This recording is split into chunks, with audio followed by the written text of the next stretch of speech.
नमस्कार। इस बड़े से विशाल जीवन की विविध वर्णी अनुभव परक ये जो अलग अलग अनुभूतियाँ हैं, कवि उनको एक कविता में बांधना चाहता है और उस कविता के माध्यम से अभिव्यक्त करना चाहता है जीवन की उन अलग अलग अनुभूतियों के महत्व और महत्ता को।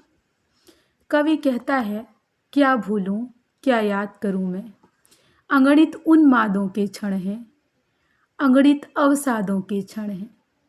रजनी की सूनी घड़ियों में किन किन को आबाद करूं मैं, क्या भूलूं क्या याद करूं मैं। ये जो प्रथम पैराग्राफ है, हम सबके जीवन में अनेक ऐसी स्थितियां आती हैं जब हम किसी चीज़ के लिए पूरी शिद्दत से कामना करते हैं, बहुत प्रयास करते हैं उस चीज़ को प्राप्त करने की।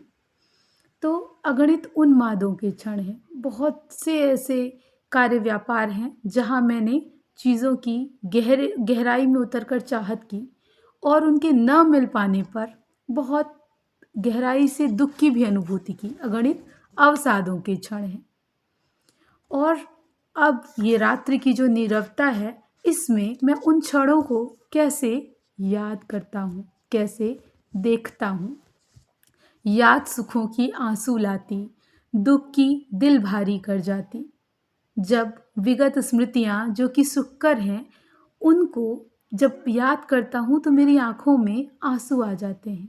और वहीं जब दुख की घटनाएं, जो भी जीवन में बुरा हुआ, उनको जब याद करता हूँ तो दिल भारी प्रतीत होता है, मानो मेरे ऊपर मेरा हृदय किसी भार से, किसी कष्ट से दबा जा रहा हो। दोष किसे दूं जब अपने से अपने दिन बर्बाद करूं मैं, क्या भूलूं क्या याद करूं मैं। इतना आसान नहीं है अतीत से छुटकारा पाना। तो कवि कह रहा है कि ये तो मेरे अपने मन के संकल्प और विकल्प हैं, तो मैं दूसरे को इसके लिए क्या दोष दूं जब मैं उससे बाहर नहीं निकल पा रहा हूँ।